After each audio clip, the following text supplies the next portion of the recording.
ಅಷ್ಟು ದೊಡ್ಡ ವ್ಯಕ್ತಿ ಅಲ್ಲ, ಅಪ್ಪ ಹೆಸರಿರೋದ್ರಿಂದ ಅವರು ಆ ಪ್ರೀತಿಗೋಸ್ಕರ ಬಂದಿದ್ದಾರೆ. ಸೊ ಎಲ್ರಿಗೂ ಥ್ಯಾಂಕ್ ಯು ಹೇಳ್ತೀನಿ ಅಷ್ಟೇ.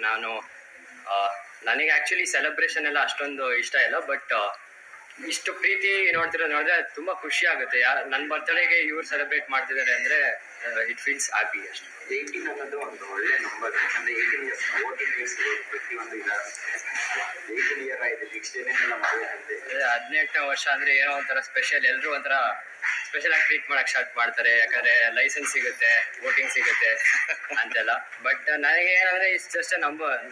ನಿನ್ನೆ ಹೆಂಗಿತ್ತು, ಇವತ್ತು ಒಂದ್ ದಿವಸ ಅಷ್ಟೇ. ಬಟ್ ಇವತ್ತು ಬರ್ತಡೆ, ಮತ್ತೆ ನಾಳೆ ನಾರ್ಮಲ್ ಡೇ ಆಗುತ್ತೆ.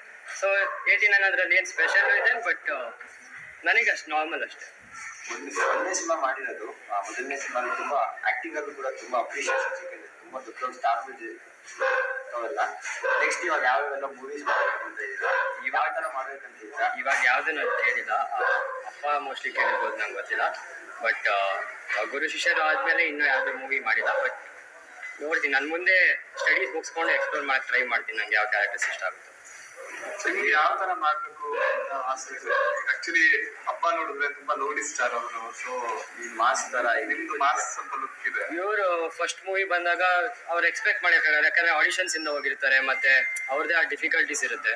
ಡೈರೆಕ್ಟರ್ ಯಾವ್ದು ಹೇಳ್ತಾರೋ ಅದಕ್ಕೆ ಇವ್ರಿಗೆ ಒಪ್ಪಿಗೆ ಆಗ್ಲೇಬೇಕು. ಇವರು ಇದನ್ನ ನಾನು ಮಾಡ್ತೀನಿ ಅಂತ ಚಾಯ್ಸ್ ಮಾಡಕ್ಕಾಗಲ್ಲ. ಸೊ ಅದೇ ಸ್ಟ್ರಾಟಜಿ ನನಗೂ ಉಪಯೋಗ ಆಗುತ್ತೆ. ಯಾಕಂದ್ರೆ ನಾನು ಡಿಮ್ಯಾಂಡ್ ಮಾಡಕ್ಕಾಗಲ್ಲ ಅವ್ನು ಇದೇ ಕ್ಯಾರೆಕ್ಟರ್ ಮಾಡ್ತೀನಿ ಅಂತ. ಯಾವ್ದು ಒಳ್ಳೇದ್ ಬರುತ್ತೋ ಅಥವಾ ಯಾವ್ದು ನನಗೆ ಸೂಟ್ ಆಗುತ್ತೋ ಅದನ್ನ ಮಾಡ್ತೀನಿ. ಮಗನ್ ಬರ್ತಡೇ. ಸೊ ಮಗನ ಬರ್ಡೇ 18th ಇಯರ್ ಬರ್ಡೇ. ನನ್ನ ಬರ್ಡೇ ಡೇಟು 18th. ಸೊ ಹಂಗಾಗಿ 18th ಅನ್ನೋದು ಎಲ್ಲರ ಲೈಫಲ್ಲೂ ಸ್ಪೆಷಲ್. ಅವ್ನು ಹೇಳ್ದಾಗೆ ಮಗು ಥರ ಟ್ರೀಟ್ ಮಾಡ್ತಾ ಇದ್ದವರು 18 ಇಯರ್ಸ್ ಆಗಿದ ಕೂಡಲೇ ಒಂದು ವೋಟರ್ ID ಸಿಗುತ್ತೆ, ವೋಟಿಂಗ್ ಕೆಪಾಸಿಟಿ ಸಿಗುತ್ತೆ, ಮತ್ತು ಡ್ರೈವಿಂಗ್ ಲೈಸೆನ್ಸ್ಗಳು ಸಿಗುತ್ತೆ. ಮಗ ದೊಡ್ಡವನಾದ ಅನ್ನೋದಕ್ಕೊಂದು ಕುರುಹು 18 ಇಯರ್ಸ್ ಅನ್ನೋದು. 18 ಇಯರ್ಸ್ ಆದಮೇಲೆ ಆಗ್ತಾ ಇದ್ದಂಗೆ ಅವ್ನಿಗೊಂದು ರೆಸ್ಪಾನ್ಸಿಬಿಲಿಟಿನೂ ಸ್ಟಾರ್ಟ್ ಆಗುತ್ತೆ. ನಾನು ದೊಡ್ಡವನಾದೆ, ರೆಸ್ಪಾನ್ಸಿಬಿಲಿಟಿ ಇನ್ನು ಅವನು ಡಿಸಿಷನ್ಗಳನ್ನ ಅವನೇ ತಗೊಳ್ಳೋದಕ್ಕೆ ಸ್ಟಾರ್ಟ್ ಮಾಡಬೇಕಾಗುತ್ತೆ. ಸೊ ಆ ವಿಷಯದಲ್ಲಿ ನನ್ನ ಮಗನ ಬಗ್ಗೆ ತುಂಬ ಹೆಮ್ಮೆ ಅನಿಸುತ್ತೆ. ಅವನ ರೆಸ್ಪಾನ್ಸಿಬಿಲಿಟಿ ಏನಿದೆ ಅವನೇ ತಗೊಳ್ತಾನೆ. ನನಗಿಂತ ತುಂಬ ಡಿಸಿಪ್ಲಿನು, ಆಮೇಲೆ ಕೆಲಸನ ನನಗಿಂತ ಜಾಸ್ತಿ ಪ್ರೀತಿಸ್ತಾನೆ. ಸಿನಿಮಾನ ಸ್ಪೆಷಲ್ ಆಗಿ ನನಗಿಂತ ತುಂಬ ಜಾಸ್ತಿ ಪ್ರೀತಿಸ್ತಾನೆ. ಸೊ ಹಾಗಾಗಿ ನೆಕ್ಸ್ಟ್ ಅವನ ಕೆರಿಯರ್ ಏನಿದೆ ನಾನು ಸಂಪೂರ್ಣವಾಗಿ ಡಿಸಿಷನ್ ಅವನಿಗೆ ಬಿಟ್ಟಿದ್ದೀನಿ. ಇನ್ಮೇಲೆ ನಿನ್ನ ಕೆರಿಯರ್ ಏನಿದೆ ಅದು ನಿನ್ನ ಜವಾಬ್ದಾರಿ, ನಿನ್ನ ಡಿಸಿಷನ್ನು ನೀನೇ ತಗೊಳ್ಬೇಕು. ನಿನ್ಗೇನೋ ಡಿಫಿಕಲ್ಟೀಸ್ ಅಂದಾಗ, ಡಿಸಿಷನ್ ತಗೊಳ್ಳೋದಕ್ಕೆ ಆಗ್ತಾ ಇಲ್ಲ ಅಂದಾಗ ನನ್ನನ್ನು ಒಂದು ಮಾತು ಕೇಳು, ನನ್ನ ಅನುಭವದಲ್ಲಿ ನಾನು ಏನು ಅನಿಸುತ್ತೆ ನಾನು ಅದನ್ನು ಹೇಳ್ತೀನಿ ಅಂತ ಹೇಳಿ. ಸೊ ತುಂಬ ಅದೃಷ್ಟ ಮಾಡಿದ್ದೀನಿ ಇಂಥ ಮಗನ್ನ, ಅಂಥ ಮಗಳನ್ನೆಲ್ಲ ಪಡೆಯೋದಕ್ಕೆ. ಆ್ಯಂಡ್ ನಿಮ್ಮ ಅಭಿಮಾನ, ಆಶೀರ್ವಾದ ನನ್ನ ಮೇಲೆ, ನನ್ನ ಕುಟುಂಬದ ಮೇಲೆ, ಅವನ ಮೇಲೆ ಸದಾ ಇರಲಿ ಅಂತ ಕೇಳ್ಕೊಳ್ತೀನಿ. ಸರ್ 18 ಇಯರ್ಸ್ ಆಯ್ತು, ಏನು ಸ್ಪೆಷಲ್ ಗಿಫ್ಟ್ ಕೊಟ್ಟಿದ್ದೀವಿ? ಸ್ಪೆಷಲ್ ಗಿಫ್ಟ್ ಅಂದರೆ ಆ್ಯಕ್ಚುಲಿ ನಾವು ಗಿಫ್ಟ್ ಕೊಡೋದಲ್ಲ, ಅವನೇ ನಮಗೆ ಹುಡ್ತಾ ಗಿಫ್ಟ್ ಕೊಟ್ಬಿಟ್ಟಿದ್ದಾನೆ. ನನ್ನ ಮಗ LKG UKG ಇಂದನೂ ಇಲ್ಲಿವರೆಗೂ ಡಿಸ್ಟಿಂಕ್ಷನ್ನೇ. ನೀವು ಹೇಳಿದಾಗೆ ನಿಮ್ಮ ಆಶೀರ್ವಾದದಿಂದ ಅವನ ಸಿನಿಮಾಗೆ ಏನು ಎಂಟ್ರಿ ಅದ ಅಲ್ಲೂ ಸಹ ಅವನ ಪರ್ಫಾರ್ಮೆನ್ಸ್ಗೆ ಅದ್ಭುತವಾದಂಥ ಅಪ್ರಿಷಿಯೇಷನ್ ನಿಮ್ಮೆಲ್ಲರಿಂದ ಸಿಕ್ಕಿದೆ, ಕರ್ನಾಟಕದ ಜನತೆಯಿಂದ. ಅದೇ ಅವ್ನು ನನಗೆ ಕೊಡ್ತಾರಂಥ ಗಿಫ್ಟು. ನಾನು ಅವ್ನಿಗೆ ಏನು ಕೊಡ್ತಾ ಇದ್ದೀನಿ ಬರ್ಡೇ ಗಿಫ್ಟು ಅನ್ನೋದೆಲ್ಲ.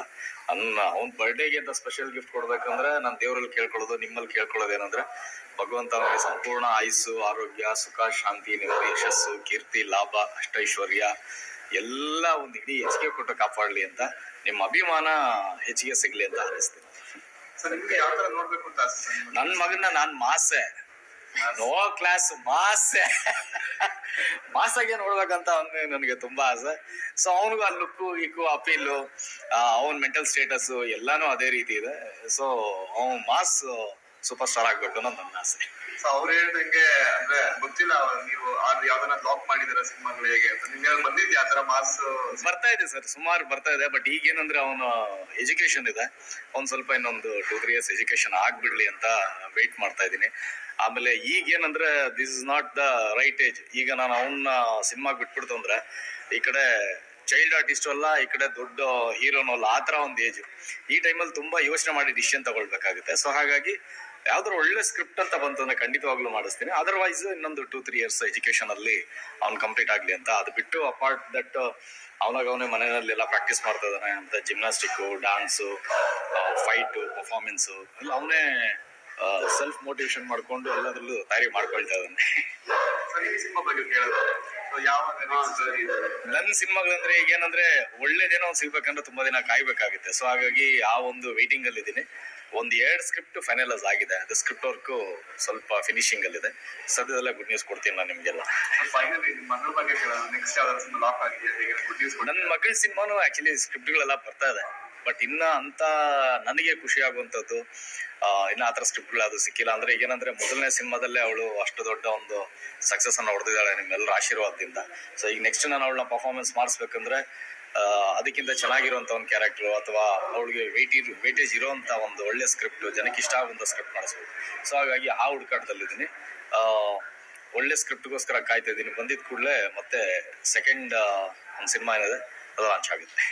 ಸೊ ಇನ್ನೊಂದು ಲಾಸ್ಟ್ ಪ್ರಶ್ನೆ ಏನಂದ್ರೆ, ನಿನ್ನೆಯಿಂದ ತುಂಬಾ ಟಾಕ್ ಆಗ್ತಿದೆ ಎಲ್ಲ ಸೆಲೆಬ್ರಿಟೀಸ್ ಏನಂದ್ರೆ ಅಭಿಮಾನೋತ್ಸವ ನಡೆಯುತ್ತೆ ಪ್ರತಿಯೊಬ್ಬ ಸ್ಟಾರ್. ನಿನ್ನೆ ಆಚಾರ್ಯನ ಏನೋ ಗೊತ್ತಿಲ್ಲ 3 ಜನ ಸ್ಟಾರ್ಸ್ 3 ಜನ ಅಭಿಮಾನಿಗಳು ಡೆತ್ ಆಗಿದ್ದಾರೆ ಒಂದು ಇದ್ ಮಾಡಕ್ಕಾಗಿ. ಇದ್ರ ಬಗ್ಗೆ ಏನ್ ಹೇಳ್ತೀರಾ ಸರ್? ಸೊ ಅಭಿಮಾನ ಅದಕ್ಕೆ ಹೇಳೋದು, ಅಭಿಮಾನಿಗಳು ದೇವರುಗಳು ಅಂತ ಯಾಕೆ ಅಣ್ಣವ್ರು ಕರೆದ್ರು ಅಂದ್ರೆ ಅವ್ರ ಪ್ರೀತಿಗೆ ನಾವು ಅವ್ರ ಅಭಿಮಾನಕ್ಕೆ ನಾವು ಬೆಲೆ ಕಟ್ಟೋದಕ್ಕೆ ಸಾಧ್ಯನೇ ಇಲ್ಲ. ಸೊ ಅಭಿಮಾನ ಅಂತ ಹೇಳಿ ನೋಡಿ ಪ್ರಾಣನೇ ಕೊಟ್ಬಿಡ್ತಾರೆ. ಸೊ ಅದ ಅಭಿಮಾನ. ಎಲ್ಲ ಅಭಿಮಾನಕ್ಕೆ ನಾವು ಚಿರಋಣಿ ಯಾವಾಗ್ಲೂ. ಬಟ್ ಎಲ್ಲಾರ ಅಭಿಮಾನಿಗಳಲ್ಲೂ ನಾನು ಕೇಳ್ಕೊಳ್ಳೋದೇನಂದ್ರೆ, ದಯವಿಟ್ಟು ತಮ್ಮ ಜೀವ ಯಾವುದೇ ಕಾರಣಕ್ಕೂ ಕಳ್ಕೊಳ್ಬೇಡಿ. ಯಾಕಂದ್ರೆ ನೀವೇನ್ ನಮ್ಮ ಮೇಲೆ ಅಭಿಮಾನ ತೋರಿಸ್ತೀರಾ, ಅದಕ್ಕಿಂತ ಹೆಚ್ಚಾಗಿ ನಿಮ್ಮ ತಂದೆ ತಾಯಿ ನಿಮ್ಮನ್ನ ಸಾಕಿರ್ತಾರೆ, ಬೆಳೆಸಿರ್ತಾರೆ, ಹೊತ್ತು ಮಾಡಿರ್ತಾರೆ. ಅವ್ರ ನೋವನ್ನ ನಾವು ಏನೇ ಮಾಡಿದ್ರು ಸಹ ನಾವು ಸಾಂತ್ವನ ಹೇಳ್ಬೋದೇ ಹೊರತು, ನಿಮ್ ಜೊತೆಲಿ ಇರ್ತೀವಿ ಅಂತ ಹೇಳ್ಬೋದು ಹೊರತು, ಜೊತೆಲಿ ಇರ್ಬೋದೇ ಹೊರತು, ಬಟ್ ಆ ಮಕ್ಕಳ ಪ್ರೀತಿನ ಖಂಡಿತವಾಗ್ಲೂ ನಾವು ತುಂಬೋದಕ್ಕೆ ಸಾಧ್ಯ ಇಲ್ಲ. ಸೊ ಹಾಗಾಗಿ ಎಲ್ಲಾ ಅಭಿಮಾನಿಗಳಲ್ಲೂ ಕೈ ಮುಗಿದು ಕೇಳ್ಕೊಳ್ತೀನಿ, ದಯವಿಟ್ಟು ತಮ್ಮ ಪ್ರಾಣಕ್ಕೆ ಹಾನಿ ಮಾಡ್ಕೊಳ್ಬೇಡಿ. ಯಾಕಂದ್ರೆ ತುಂಬಾ ದುಃಖ ನಮಗೂ ಆಗುತ್ತೆ. ಸೊ ಹಾಗಾಗಿ ನೆಕ್ಸ್ಟ್ ಏನಾದ್ರೂ ಮಾಡ್ಬೇಕಾದ್ರೆ ದಯವಿಟ್ಟು ಎಚ್ಚರಿಕೆ ಇರಲಿ, ಜೀವನ ಅಪಾಯ ಕೊಟ್ಕೊಳ್ಬೇಡಿ.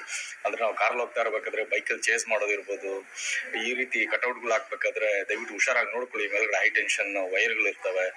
ಆಮೇಲೆ ನೋಡೋ ಹುಚ್ಚಲ್ಲಿ ಸೀಮೆಣ್ಣೆ ಸುರ್ಕೊಳ್ಳೋದು, ದಯವಿಟ್ಟು ಅದೆಲ್ಲ ಮಾಡಬೇಡಿ. ಯಾಕಂದ್ರೆ ತುಂಬಾ ನೋವಾಗುತ್ತೆ ನಿಮ್ಗೊಬ್ಬರಿಗೆ.